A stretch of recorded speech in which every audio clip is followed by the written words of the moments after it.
Hey, Orlando, can you hear me okay? I hear you good, Darren. How are you, buddy? Good. Did I just commit a cardinal sin by not saying hey, Lando instead of hey, Orlando? Usually, once people feel comfortable with me, put this on Do Not Disturb. If people just start calling me Lando. Some people are reliving whatever passion they have for Star Wars. Other people just find it shorter, and it makes me sound less of a lawyer, which is what my mother wanted me to be Hey, in the I'm sure at a beginning. certain point when you started to be on TV all the time, it was nothing but pride over the fact that you were not a lawyer and on Yeah. TV. Yeah, and basically, we're doing the same gig. I'm talking a lot of, BS, and lawyers do that same thing too. We Exactly. manipulate words. We manipulate words. Exactly. When I interview comics, it's usually a struggle because they don't have that many projects going on. But in your case, like you're a voiceover guy and a stand up comic who was touring a lot before the pandemic happened, and you got a special that's an acclaimed album, and you're doing interviews, it looks like just about every single day. So there's no shortage of stuff for you. In fact, I would argue you might have gotten more busy as a result of the pandemic, even if you're not on the road. Do I have that wrong? Uh, no, it's just about the same. I'm just, Darren, I like to say I'm having a moment. That's basically it. And then this moment will come, and that's how you stay balanced in Hollywood. You realize that moments come and go, and then there's gonna be a drought.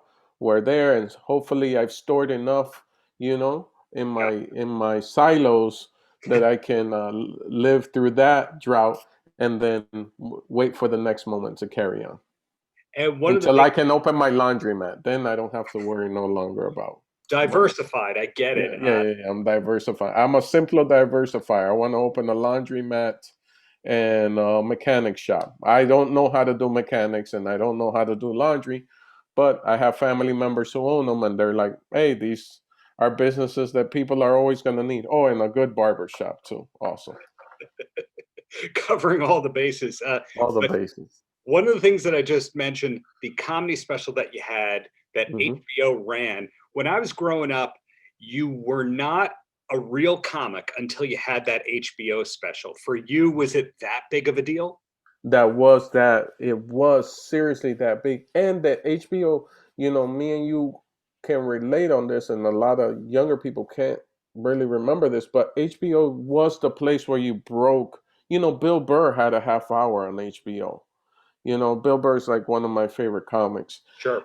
and just to see that, and then see HBO completely go out of the way, like, we're not gonna do that anymore. Like, we moved on past that, and then I got lucky because I found like a back doorway into HBO, which was through HBO Latino, which basically means they have a channel, HBO Latino, yours airs, and then automatically it loads up to the apps, and then they air it on regular HBO and everything. And I was just like, and I remember having this discussion with other comics where they were like, "Oh man, it's HBO Latino. Do you feel some type of way?" And I was just like, nah, because I had already seen the play, and I knew that we were gonna make it. I was gonna make it in, and then come back around and just be on all the apps and everything. And then to have a half hour, be the first half hour that HBO has had on in years, thus opening the door for other half hours. Because then they were like, for me, they based it, whatever their algorithm or numbers were, they were like, "Oh, this works. This old model that we used to have, and we used to be known for, actually still works." So yeah, man, I was so honored, dude. I was just honored. You know what I'm saying? Yeah, you make Yeah. a really good point about how HBO kind of dropped that. They also dropped boxing. In other words, they dropped kind of all the things that kind of made them essential to a lot of people and then reinvented themselves. But then you kind of got the vintage push with all that. Was it that somebody from your team pitched to HBO Latino or they came to you? Someone from the production team already had thing. The good, originally what happened is, uh, um, I learned to stay in my lane and put my head down and do the work, Yeah. and hopefully it pays off. You put your head down 10 years later, you raise your head and you're like, oh, I own a house, or, I have a career in this. I can maintain myself off of these jokes now. So with that, what happened was I got an offer to do 5 minutes for a good friend of mine called Ida Rodriguez, Hmm. opening for her HBO. But they were going to film me as a warm up act, technically warming up to her doing her 15 minutes at the end. So Sure. they had two of us, and the guy in the middle got like 10 minutes, and I have 5 minutes. And I remember Ida, she's such a supportive comic that Ida goes to me, they only gave you 5 minutes. And she goes, no, I got to talk to somebody about this. And then I was just like, no, no, Ida, I'm good. I'm good. Just leave me in my lane. Thank you so much for wanting to go and fight for me. I appreciate you. Hmm. And did the 5 minutes. I knew the material. It was battle tested all the way from Miami, Florida, through Missouri, through Minnesota, through Denver, through Cleveland, Ohio, through New York. And sure enough, it worked. And it piqued the interest. Like, who's this guy with the hair? And so HBO, can we make the show longer? Do you have more of him? And the producer of Entre Nos he goes, we only have him for 5 minutes. That's all he got paid for. That's all that we have on him. And then he goes, but because he saw that they really embraced my comedy. He goes, why don't we do a half hour just on him? And they were like, what? A half hour? But since it's HBO Latino, they don't have to answer to that many other heads. So they were like, yeah, let's do, probably, I don't know how many people will watch it. And then it turned out to be where this magical, all the stars align, and the perfect people worked on the key art. Hmm. The perfect staging was done. The material was ready for the time. The film crew was on point. The marketing team was on point. And I think it did great numbers. They will never let me know the numbers. But Darren, if I pick up the phone and I call them, not even email them, if I call HBO, if I call the line, they pick up the phone Yeah. for me now. And they're like, hey, how are you? And everything. And I'm also the type of guy who checks in. Like, I check in anyway. I'm naturally, hey, how's the family doing? And everything. Oh yeah, is there anything I can do for you? Or like, no, no, dude, just checking in. Just that's it. Just checking how you're doing. Hope you're doing well during this pandemic and things aren't a bit too crazy for you. So I've only seen material of yours as performed on TV or streaming services. When you perform stuff on there, does the material that get thrown away or does it kind of evolve on the road? It. So, what do you mean after I perform it, like on the Tonight Show, or like, do I just toss it away? Am I Louis C.K.? Is what you're trying to say? Well, Louis C.K. did that. Jerry Seinfeld's known to do that. And then other people say, well, no, the first time I do that material, that's just the jumping off point, and it's going to evolve as I get crowd reaction, Yeah. turn of So I'll make a slight correction on that one because he is the guy who influenced me on not doing that and being a Louis C.K., which is Jerry Seinfeld. Jerry Seinfeld said with somebody, it might have been Thomas Pappas, and he goes, "How arrogant of you to think that everybody in the world has heard your material." And I went on the road after my HBO special, and that chunk of 30 minutes of material, I stopped doing it. And then I saw that I was telling, like, some people would ask me for it, and other people were like, "No, I've never seen your HBO special. I just saw your Tonight Show. I know your bits from the Tonight Show." And then I heard that interview with the great Jerry Seinfeld, and he was just like, "How arrogant of you to think that the whole world." And then it becomes a better, because now I can use that material and weave in the new stuff. And some stuff really just grows, you know. It keeps growing after that.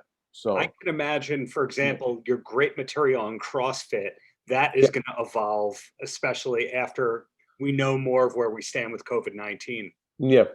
Yeah, yeah, I can definitely bring that back and just talk about are we still doing this CrossFit or is CrossFit out the window? Okay, how are you doing CrossFit with a mask on? I can hardly walk with a mask on. I'm all for the mask. I'm keeping myself safe and everybody safe, but I'm a little bit out of breath with this mask. Every once in a while, I just got to pull it forward and just catch a real breath. So I don't. It goes there. I can't wait, dude. I Absolutely. really, Darren. I cannot tell you how I can't wait. I can't wait to take my shots and for this thing to open up and get back on the road and do what I truly like, what I love to do. And the name Bill Burr has come up, Seinfeld, Tom Papa, etc. Are you one of the kinds of comics who, let me rephrase this, are you the kind of comic who knows everything about every comic and who told every joke? Or is it more you were just funny, you started doing it, and then you learned a little bit? I learned a little bit after, but the trigger for me, I can tell you, I saw Eddie Murphy Raw, and I was just like, "Whoa!" I saw it in a VHS, and I was still a kid, and I was just like, I was blown away. But did it did it trigger? And I recognize him as one of the greats. But to be honest with you, man, I heard Bill Burr, and I was just like, "Oh, this guy." Um, we have similar thought patterns. His are a little bit meaner, but it's kind of the thing. Um, I fell into Seinfeld, the series, and then I found out more about Seinfeld. Uh, the late great Patrice O'Neill. Yeah. Uh, he passed away, but he um he spoke, and it's different because I'm sure you know these comics and you know their style of comedy, and my comedy is completely opposite. But that's how we are. I'm friends. Humble brag. It's not a brag, but I'm friends with Fluffy, with Gabriel Iglesias, right? Sure. And at the same time, I'm friends with God, I'm blanking out. I didn't have my coffee this morning, but I've seen oh shoot, what am I doing? Hold on, because I'm blanking out. Because this is a story of being at the improv and watching Fluffy in the back of the room. Mhm. He's not performing. He just showed up to see comedy, and he showed up to see this particular comic. And the comic's name is God. I'll tell you right now. I'm sorry, I'm blanking out. Hey, it's all good. The positivity connoisseur. Uh, we have to emphasize that's a great tag of yours, and there's not a lot of comics who'd outwardly want to be known for their positivity. So kudos to you on being different on that end. Hmm. Well, that's like it's the easiest way to go in life.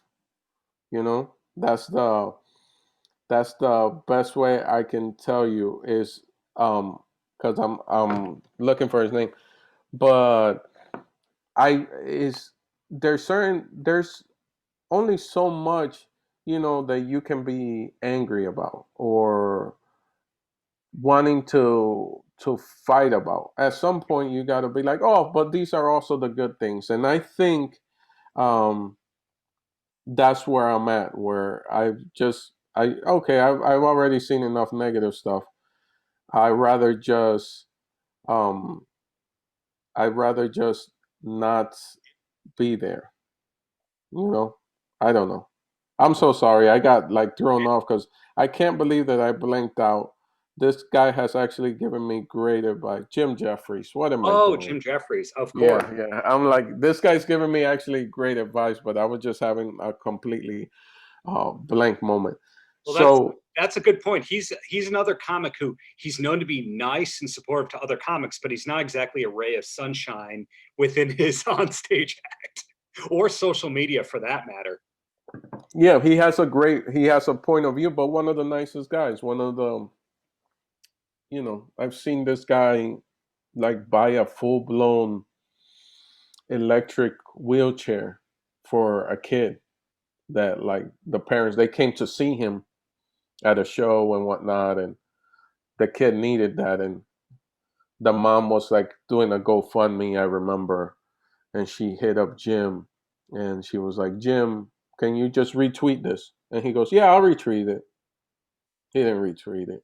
He was just like, next thing you know, she's sending him another message through Twitter because the truck is backing up, delivering a brand new, I don't know how many $1,000 wheelchair for the kid, because he's known for that since he had like special Hmm. needs people on his show. Like he hired special needs actors. He didn't go and get regular actors to play when he had the Jim Jeffries, when he had legit. Actually, one of the first Hollywood parties I went to was at his house, and through him, like just overlooking the Sunset Strip and seeing the Comedy Store and seeing the Laugh Factory, and you could see all the way down to the Improv. Him telling me like this is all tangible. If you put in the work, it's tangible, Orlando. So that's why I even feel awful that I was blanking on his name, but it's okay there. I It forgive myself. it does kind of drive the point home that a lot of people think that a comic's material on stage is a reflection of who they are. Maybe it was when they were younger, but Yes. comics and pro wrestlers and actors, Hmm. they're just kind of playing a part, and some of them are better at convincing you that they are that person than others, I find. Yes, some of them, I would say people like Jim and Bill Burr, if you listen to them, you see how the material, as their life evolves, as Jim is a dad now, Mhm. and Bill Burr's a dad now, and you see their material evolving. But they still point out the stuff that really bothers them Yeah, in life, you know? So, it's cheaper than therapy to yeah. get paid to do your complaints in front of people. Oh, 100%, dude. 100%. I think that is the itch that some comics have, including myself. I've never been to therapy, but the itch of when my wife tells me you need to find a mic, go go somewhere and talk and let your voice out, and you kind of maneuver. You have your material, there's certain material that I would only do for Jimmy Fallon. His team, the Tonight Show, is so supportive towards me. So, but I know that there's only a particular type which I can provide that works on the Fallon, on the Tonight Show, and I know that for Conan, also very supportive team. I haven't done Conan as a stand-up, but I've done side things with the Coco brand that I know what works for them and everything. And you just try to be a professional and deliver the material. And if, as a comic, I feel that that's my responsibility. Right? Rec League is one of those Yeah, projects that yeah, you've worked with them on. yeah. And another project which you said a name before, the Entre Nos tour. Are we going to see that return in 2021, or is that all up in the air? That's all up in the air. The contract is still there. It was a matter of, it was a matter of just the insurance got pulled.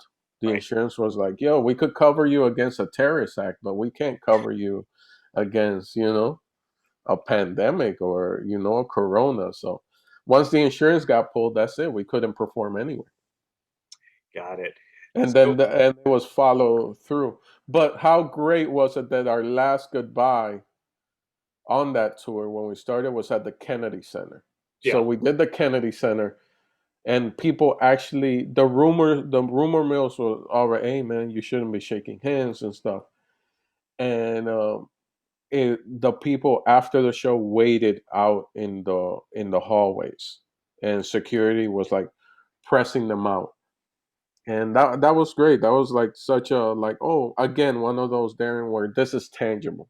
This is, it's like the first time that your article got picked up somewhere, sure.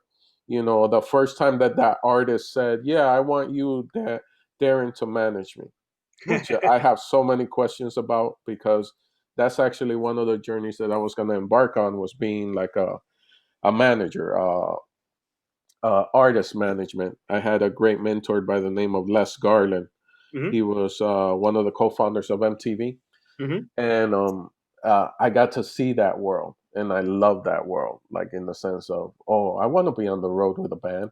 That'll be cool, but It it has didn't pan out that way. moments, pros and cons. I'll tell you that much.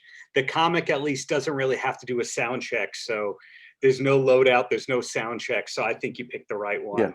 No, and what's good that I had a little taste of it locally. So Yeah. locally, I was able to be with a band and set up drums and do the sound check and get everybody, and having an artist that doesn't want to wear his shirt and all kind of stuff, or the band that says, I don't want to play the song that's on the radio right now. I'm tired of that song, and it's like, well, that's the song that got you on here. That's the song that got us the gig. What are you talking about? You don't want to play the one song that's getting some type of a rotation.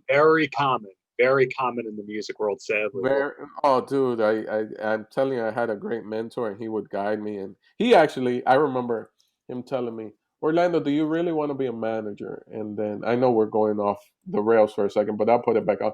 He goes, I go, yes, I really want to do it. And he goes, the group that you're with is not going to make. He tells me like that. You want to be a manager? Let me know. I'll make a few phone calls. And what happens is you'll get with a management company. And then the big manager, he'll put you on the road with a band that is already working and has the album out and everything. And you'll go with them. And then that band will fall in love with you. And when it comes time to renegotiate or re up the contract, the band will turn to you and be like, hey, man, you're the one that was with us when the bus broke down or when we missed our flight. We don't know XYZ just signed us and he's never been on the road with us. He only comes to the big shows.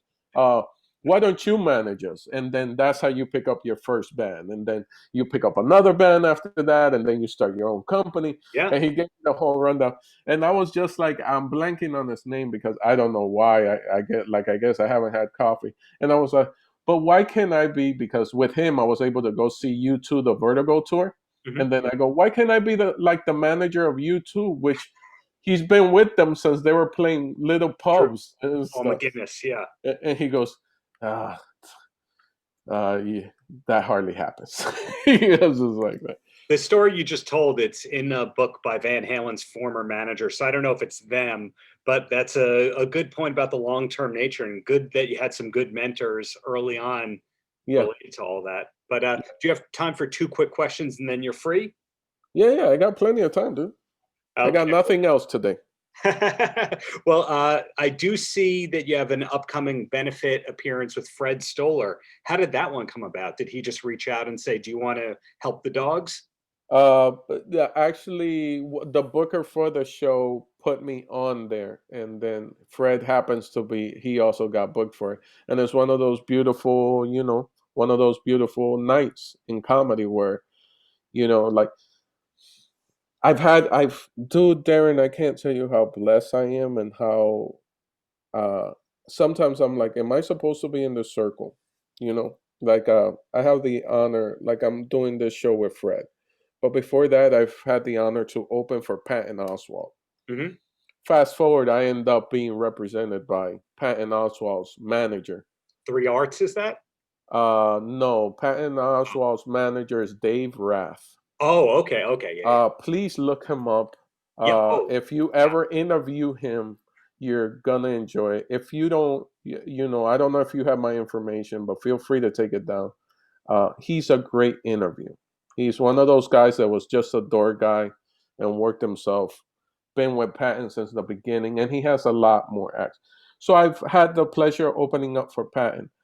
Dave didn't even know me. Dave saw me at another club by myself, and then he ended up repping me after we had like 3 dinners, and he met my wife and the whole night. Real cool vibe, great dude, Dave Rath. Uh, but with Patton, I get to do Patton and Friends. I get the honor to be part of Patton and Friends at the Largo. And I'm at the Largo, I'm doing my set, and it's one of those things where we're passing the mic. hmm. Um, and you kind of look off in the wings and you see who you're going to pass the mic to. And this was like one of those, am I really in the circle? and I look at the wings. My time is running out, and it's Zach Galifianakis. And to myself, I go, "That's Zach Galifianakis. Am I at the right show right now? I'm about to bring on Zach Galifianakis." And that's the same thing. That's the same energy that I feel about Fred. Like, you get to be in these circles, and I'm I'm still not used to it. I'm still not used to it. Hopefully one day Patton tells me, "Oh, you'll get used to it, buddy." You get because it's you come from somewhere. You come from you live in New York, so if you're still living in New York, plenty of Dominicans. Well, I'm born in Puerto Rico, but my parents are Dominican, so I lived, even though I'm a U.S. citizen, I lived in Dominican Republic. Mhm. So I showered out of buckets, and I grew up with no, like, electricity wasn't a thing. It came and it went. It came and it went. The grid can't support the amount of people that live in the city, and the water system neither. So I showered out of buckets because we would collect water and whatnot in big tanks. And to go from there and being conscious that this is where I came from, to being on stage and opening up for Patton Oswalt, to having an HBO special, to having a great manager like Dave Rath, to having a successful marriage to my wife Vanessa Lozano for the last 13 years, I'm just grateful, thankful to sitting down and talking to you, Darren. Hey, the feeling is more than mutual. And I think that what you were just saying about there's Zach on the side of the stage. I mean, not everybody remembers that him and Patton were part of the Comedians of Comedy with Maria Bamford and Brian Posehn. And Yeah. when early 2000s, when that was going on, people were like, yeah, those alternative weirdos, good luck. And then now they're all stars of shows. And it also shows Posehn with Brian, it's my first time getting invited to Just for Laughs. Yeah. I'm nervous, right? I'm doing sets, and my first set is kind of like a warm-up set. Is with Brian Posehn. Brian is also managed by Dave Rath. Mm-hmm. So, and just to go in, me and Brian Posehn have never met each other. I know him; he doesn't know me, and he just walks on, and he goes, "Oh man, I'm so excited to hear your stuff. Dave told me all about you. This is gonna be great. Is this your first time? Is this your first time? His weird voice." And just JFL, I say yes, and he goes, "Oh, you're gonna knock them out. Wait till they see you." Same thing said by Patton, and dude, again, I go back to it, like the circles that I'm traveling in, and I'm not even an alternative comic. And to be honest with you, people like Patton and them, people label them alternative, but I don't think they are. They're just guys that carved out their own lane. It's like, oh, you don't want to have me at the Improv, I'm gonna do a show at this comic book store. Exactly. And we in New York got to see that in the early 2000s with the Luna Lounge, where they came out, and Sarah Silverman and all that. So bottom line is, you're not competing and you're still doing awesome. And I think that's wonderful. So my last question for you, Orlando, or now Lando, because we graduated. We're there. We're graduated. When I get back to New York, this ain't Hollywood talk. We're going to sit down and have coffee and just check it out. Hang out for a minute away from there's a band I could get you on the crew of. They'll go far. So we'll see what we can do there. So my last question for you, because you've been so generous with your time, is any last words for the kids? Be nice, don't be weird. That works for me. Paltrocast.